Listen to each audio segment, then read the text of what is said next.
where already 9 out of 10 adults have had 1 jab, 7 out of 10 have had 2 jabs. And today we have an opportunity to go further, to take a further step, because our independent committee of experts, the Joint Committee on Vaccinations and Immunisations, has given a firm recommendation to the government that we should extend our offer of vaccinations to all 16 and 17-year-olds, as a universal offer to 16 and 17-year-olds. And I've decided to accept their recommendations, and I've asked the NHS to prepare to deliver those vaccinations to 16 and 17-year-olds as soon as possible. Can you be sure that the benefits do now outweigh the risks? What reassurance can you give to parents, for example, who might be concerned?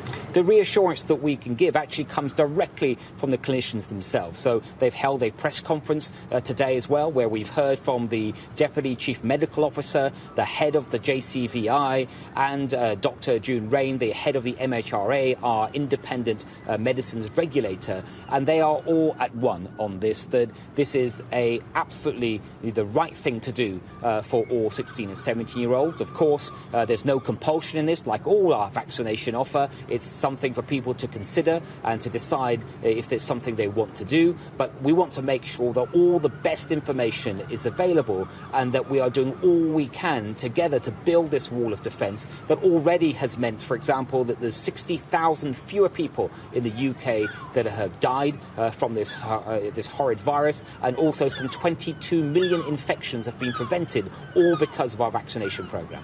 And what about consent? Because 16 and 17-year-olds will need consent from their parents, won't they? And what if parents won't give that consent, but the teenagers want it? 16 and 17-year-olds won't need consent from their parents, and that's because already in the UK, when it comes to medication, 16 and 17-year-olds can decide for themselves. The general presumption is that they're just able to make these decisions, and that hasn't changed. So they'll be able to decide for themselves. Of course, they may want to speak to their parents and speak to others. They may want to speak to clinicians, and we'll be making sure that they have all the information that they need. And when are you going to roll this out, and how will you roll it out?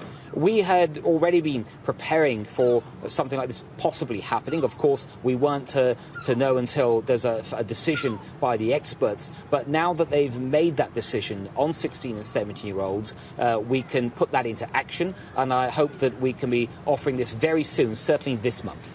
And might the age go even lower? Whether it's extended further from 16 and 17-year-olds to children, that's a decision for the independent JCVI. It's not going to be a decision for ministers, so it will always be clinically led. I should point out, though, a few weeks back, the JCVI did advise government that for those 12 to 15-year-olds that are at risk, particularly at risk from COVID, that they are offered vaccinations, and also those children that might live with adults that are immunosuppressed, and also for 17-year-olds that were approaching their 18th birthday. Now, we accepted that. I accepted that at the time, and that's already being rolled out, but today's announcement builds on that. And just finally, to clarify, when do you think the first 16-year-old will be able to get their jabs? How long? It will be this month. And so the way we're going to roll this out, I think, as people would expect, is working through clinicians, working through GPs, through the primary care networks. Also, we will use hospital hubs. We will use hubs like this in Bournemouth today that I visited, that I was very impressed by. And also, we'll be working through the already existing schools vaccination programme, which I think will help to bolster this.